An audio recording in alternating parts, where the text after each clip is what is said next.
네, 오늘은 근육에 대해서 집필까지 하시고 필라테스 선생님이나 PT 선생님들을 가르치시기도 하신 반용진 선생님을 모시고 인터뷰를 해보겠습니다. 네. 반갑습니다. 안녕하세요. 간단하게 자기소개 한 번만 부탁드립니다. 네, 안녕하세요. 그 머스트업이라는 IT 스타트업에서 운동 교육 서비스 전담해서 하고 있는 반용진입니다. 운동 교육 서비스다 보니까 그 운동을 가르치시는 퍼스널 트레이너, 즉 PT나 아니면은 필라테스 강사, 요가 강사, 물리치료사 등등이 저희 그 서비스들을 많이 이용해 주고 계시고, 그래서 운동 교육 관련된 쪽이라 하면 그럼 어떤 교육이라는 거지? 라고 아마 궁금증이 조금 생기실 수 있는데, 그 동작을 할 때 어떤 근육들이 수축을 해가지고 움직이는 거지? 라는 거를 이해를 해야 되잖아요.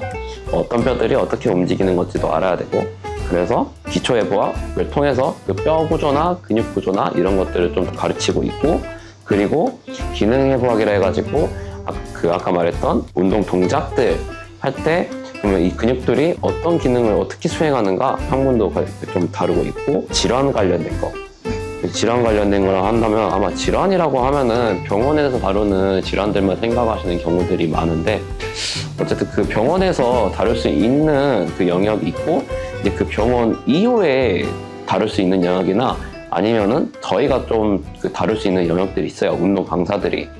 그 다룰 수 있는 영역들에 해당하는 이 질환들은 무엇이고, 그럼 이 질환들은 어떠한 메커니즘을 통해 나타나고, 이 메커니즘 통해서 어떻게 증상과 징후들이 나타나고 어떠한 문제가 나타나고, 그리고 그렇다면 이 메커니즘에 따라서는 어떻게 재활을 해야 되는가. 근육의 비밀이라는 책을 집필을 하셨잖아요. 네. 그거에 대해서 간단하게 소개랑 어떠한 것들을 좀 중점적으로 썼는지 그런 것들이 궁금하거든요. 비밀이라는 게 아까 초반에 말씀드렸던 기능해부학 있잖아요. 그 근육 기능해부학이 어쨌든 그 운동 강사들에 있어서는 원초적으로 그 베이직이 될 수밖에 없거든요. 근데 베이직이 될 수밖에 없는데, 그래서 그 기능해부학을 사람들이 공부하기 위해서 뭐 세미나도 많이 듣고 교육 세미나 많이 듣고, 저희 서비스 이외에도 다른 업체들, 그리고 그 전공서적으로도 공부를 많이 해요. 근데 약간 이 기능해부학을 조금 더 사람들이 좀 쉽게 얘기할 수 있게 교양책처럼 만들고 싶었고, 근데 교양책처럼 만들지만은 조금 전문적인 내용들 있잖아요. 네. 그런 내용들을 다뤄가지고 어려운 내용이지만은 조금 쉽고 다가가고 편하게 볼 수 있게 만들고 싶었거든요. 그러한 계기로 근육의 비밀 책을 쓰게 됐고, 그래서 근육의 비밀 책은 그 근육들, 여러 근육들이 있잖아요. 네. 근육들을 약간 각각 소개하는 책이라고 생각하시면 돼요. 이 근육은 어떠한 기능을 가지고 있고, 그러면 이 기능이 문제가 생기면 보통 어떠한 문제가 나타나고, 그러면 이러한 문제가 나타난 것을 확인하기 위해서는 또 평가들이 있어요. 어떤 동작을 했을 때 이게 잘 안 되는. 혹시 예를 들어서 한 가지만 설명해 주시겠어요? 이거 저희 교육에서 제일 많이 다루는 거긴 한데, 발 뒤꿈치랑 일단 발을 모아요. 발 모으고 발 뒤꿈치, 엉덩이, 등, 머리, 그리고 다 붙여요. 벽에다가. 벽에 다 붙이고, 여기 손도 손바닥에 이렇게 하는 게 아니고 손등에 이렇게 붙여요. 네. 여기서 한 발을 드는 거예요. 네. 요렇게. 네. 근데 여기서 안 되는 쪽이 다들이 있어요. 저는 여기가 잘 안 돼요. 그러네요. 네. 그냥 약간 어쨌든 전체적으로 다 보는 거긴 한데, 요게 조금 크다 보니까 그 관여하는 그 영역이 크다 보니까 여기 문제가 좀 있다라고도 얘기를 하고, 발 문제가 있다라고도 얘기를 해요. 그 약간 어쨌든 한 발 밸런스거든요. 한 발 밸런스인데 옆쪽으로 가는. 그 딱 버텼을 때 여기 바깥쪽, 안쪽, 여기로 지지하는 밸런스 능력이라고 생각하면 돼요.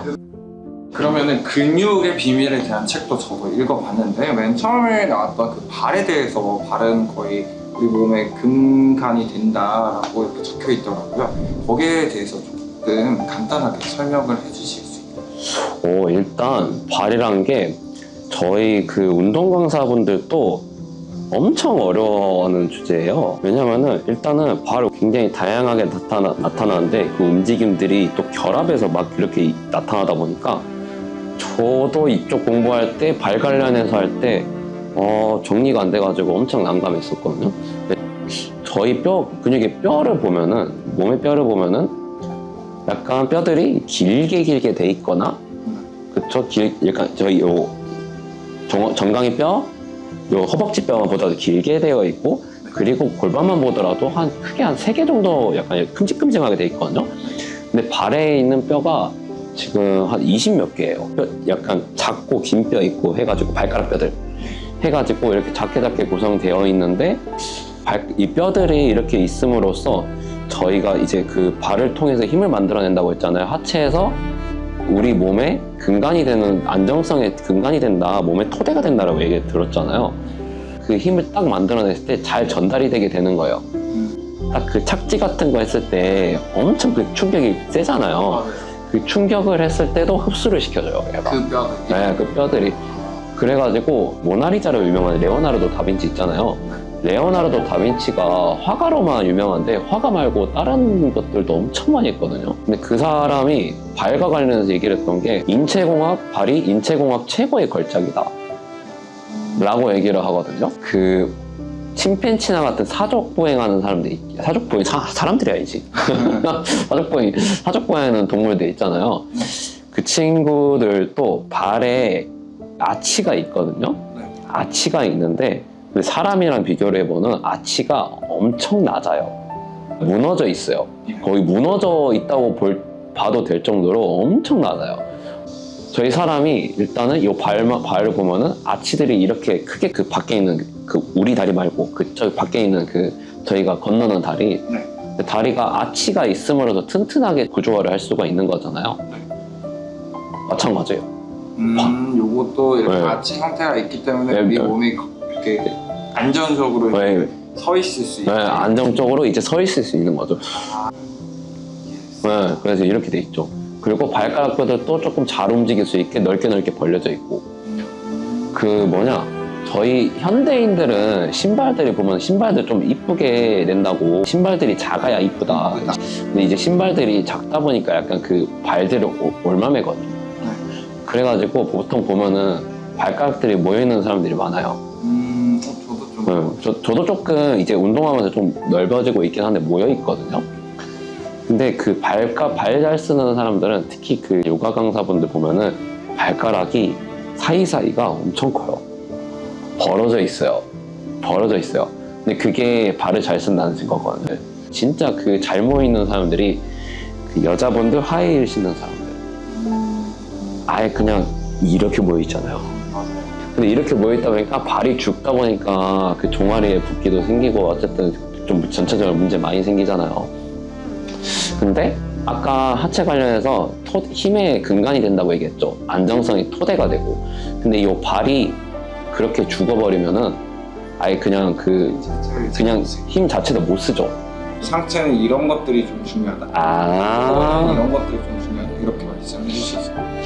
일단 제가 공부하면서도 깨달은 것도 있고 제가 운동하면서도 깨달은 게 있거든요. 이제 일단 저희 몸에 근간이 되는 힘을 만들어주고 이제 어쨌든 동작을 잘 만들어주기 위해서는 기초가 튼튼을 해야 하잖아요. 그렇죠. 저희가 보통 보는 건물들의 높은 건물들만 보더라도 아니 1층부터 탄탄하게 이렇게 쌓여야 그렇죠. 그 다음에 위층이 안 무너지지. 아니 1층은 막 이렇게 가느다란데 갑자기 요렇게 돼가지고 하면은 당연히 무너지잖아요. 근데 하체가 딱 그거예요. 1층 역할을 함으로써 저희 그 몸의 딱 안정성을 딱 잡아주는, 딱 서 있을 때 요 발이랑 요 하체가 딱 약간 튼튼하게 잘 잡아주어야 위에 있는 뭐 상체나 그런 머리나 이런 애들이 덜 무리를 받고 움직이더라도 잘 움직일 수 있고.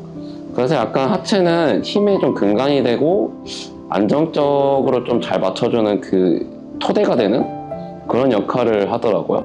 상체가 제가 이제 이거는 역도하면서 깨달은 건데 상체는 어깨랑 팔이라는 게 있다 보니까 좀 멀리 좀 자유롭게 움직일 수 있는 장점이 있잖아요. 그래서 멀리 조금 잘 움직일 수 있게 하는 우리 사람이 왜 태어났냐에 관련해서 그런 거 얘기할 때 우리 사람은 던지기 위해서 이족 보행을 하고 상체가 하게 되었다. 왜냐면은 원시 시대 때 보통 사냥을 해야 하잖아요. 그쵸. 그래서 사냥을 해야 하다 보니까 그 던지기 위해서 그 상체가 그런 작용을 하게 되었다. 그래가지고 약간 그 상체가 던지기 약간 멀리 뻗고 자유롭게 움직일 수 있게 그렇게 되긴 했는데 이제 근데 이게 하체 힘을 토대로 돼야 돼요. 좀 자유롭게 움직일 수 있다거나 그런 목적을 위해서 약간 상체는 그런 특성을 가지고 있다? 라는 게 좀 보이더라고요. 마지막 코어는 코어는 이제 아까 말씀드렸잖아요. 하체 힘이 상체 힘으로 잘 전달이 돼야 된다. 전달을 네. 연결이 되게 이제 좀 잘 전달이 되게 하는 역할을 하고 있더라고요. 저는 코어에 대해서 좀 생각을 많이 해봤는데 헷갈리는 게 운동이 코어 운동인 건가요? 아니면 왜 이거 뭐였지?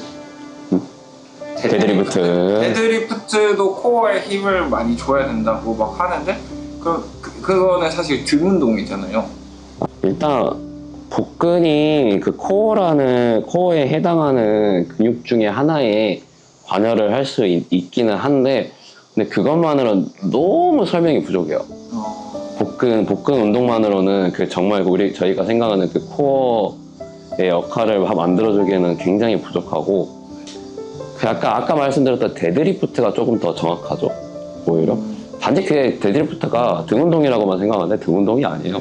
근데 유마니한 데드리프트도 어쨌든 하체가 단단히 뒷받쳐준 상태에서 그 다음에 당겨주는 거거든요. 맞아요. 근데 그게 조금 더 등에 조금 더 유리하게 작용을 할 수 있기 때문에 좀 등 운동을 포함이 되는 거고 근데 얘도 어쨌든 하체가 단단히 뒷받쳐줘야 된단 말이에요.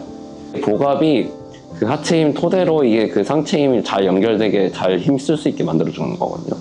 안정적으로. 이제 정리를 하자면 코어는 잘 전달하기 위해서 이렇게 기능을 좀 수행하는 거고 그러면은 이제 전신 운동으로 갔을 때 코어에 대한 힘이 많이 사용되죠. 네, 지금까지 박용진과의 인터뷰 하셨고요. 지금까지 인터뷰 해주셔서 정말 감사합니다.